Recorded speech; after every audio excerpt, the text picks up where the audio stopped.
ഇതെന്താ ഇവിടെ? എനിക്കൊരു ഡോക്ടറെ കാണണമെന്ന് പറഞ്ഞിരുന്നില്ലേ, അദ്ദേഹത്തിന്റെ വീട്. മനോജിന് ഈ ഡോക്ടറിനെ എങ്ങനെ പരിചയം? എനിക്കല്ല, അച്ഛന്.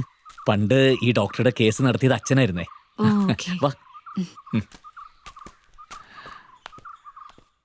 നമുക്ക് ഒരുമിച്ചിട്ട് സംസാരിക്കണോ അതോ?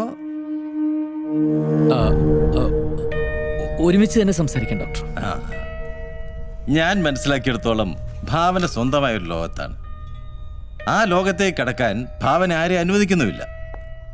അവിടെ ഇരുന്ന് നോക്കുമ്പോൾ മനോജിന് ഒരുപാട് ബന്ധങ്ങളുണ്ടെന്ന് ഭാവന സംശയിക്കുന്നു. Am I right? അങ്ങനെ ചില തോന്നലുകൾ ഉണ്ടാവുന്നതിന് മുമ്പ്, മനോജ് ഭാവനയെ ഒളിപ്പിച്ച് ചില കാര്യങ്ങൾ ചെയ്യുന്നു എന്ന തോന്നൽ ഉണ്ടാവുന്നതിന് മുമ്പ് ഫിസിക്കലായി എന്തെങ്കിലും അനുഭവപ്പെടാറുണ്ടോ? ദാറ്റ് മീൻസ് കടുത്ത തലവേദനയോ തലപ്പെരുക്കലോ ഒരുതരം ഭയമോ? അപ്പോ ഇവിടെ കൊണ്ടെത്തിക്കാനായിരുന്നു ഈ ഔട്ടിങ്ങും ആഘോഷങ്ങളും ഒക്കെ? ഭാവന, ഞാൻ ഉദ്ദേശിച്ചത് എന്താ, ഒരു സൈക്യാട്രിസ്റ്റിനെ കാണിക്കാനായിരുന്നെങ്കിൽ എന്നോട് നേരിട്ട് പറയാമായിരുന്നു. ഈ നാടകത്തിന്റെ ആവശ്യമില്ലായിരുന്നു. You're a brilliant actor. ഞാൻ ഭാവനയെ ഒരു രോഗിയായി കണ്ടല്ല ഇപ്പൊ സംസാരിച്ചത്. ഡോക്ടർ പ്ലീസ്, നിങ്ങളോടുള്ള എന്റെ എല്ലാ വിശ്വാസവും ഇതോടെ തീർന്നു. നിങ്ങളൊരു സൂത്രക്കാരനായ കുറുക്കനാണെന്ന് എനിക്ക് അറിയാമായിരുന്നു. പക്ഷെ ഒരു ചതിയനാണെന്ന് ഇപ്പോഴാണ് മനസ്സിലായത്. Real cheat. Bhavana please.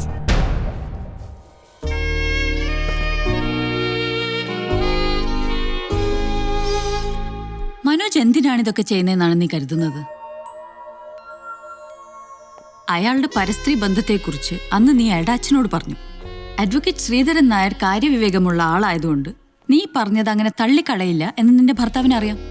അപ്പോൾ വീട്ടുകാരുടെ മുന്നിൽ മാനം രക്ഷിക്കാൻ അയാളുടെ മുന്നിൽ ഒറ്റ വഴിയേ ഉള്ളൂ, നിന്നെ മാനസിക രോഗിയായി മുദ്ര കുത്തുക. പുരുഷന്മാർക്ക് അവരുടെ പരസ്ത്രീ ബന്ധങ്ങൾ കൂട്ടുകാരുമായി ഒരു കപ്പ് കാപ്പിക്കൊപ്പം ഒന്ന് കുറിക്കാനുള്ള സ്നാക്സ് മാത്രമാണ്. തിരിച്ചതേ നാണയത്തിൽ ഭാര്യ മറുപടി കൊടുക്കട്ടെ, അപ്പൊ കാണാം അവര് തളർന്നു പോകുന്നത്. നീ എന്താ ഉദ്ദേശിക്കുന്നേ? അവർക്ക് വഴിവിട്ട ബന്ധങ്ങളാവാമെങ്കിൽ എന്തുകൊണ്ട് നമുക്കതായിക്കൂടാ? നീ എന്തായി പറയുന്നേ? എന്നെ കൊണ്ട് പറ്റില്ല. I cannot do it. എടി പോത്തെ, അങ്ങനെ വേണമെന്ന് ആര് പറഞ്ഞു? അങ്ങനൊരു ബന്ധം നിനക്കൊണ്ടെന്ന് മനോജിന് തോന്നണം. അതും സമൂഹത്തിന്റെ മുന്നിൽ ഒരു വൃത്തിയിട്ട ഇമേജ് ഉള്ള ഒരാളുമായിട്ടാണെങ്കിലോ? അതോടെ മനോജ് നിന്റെ മുന്നിൽ സറണ്ടറോ? പിന്നീട് അയാളുടെ ലോകത്ത് നീയല്ലാതെ വേറൊരാളും ഉണ്ടാവില്ല. അതാണ് പുരുഷന്റെ സൈക്കോളജി.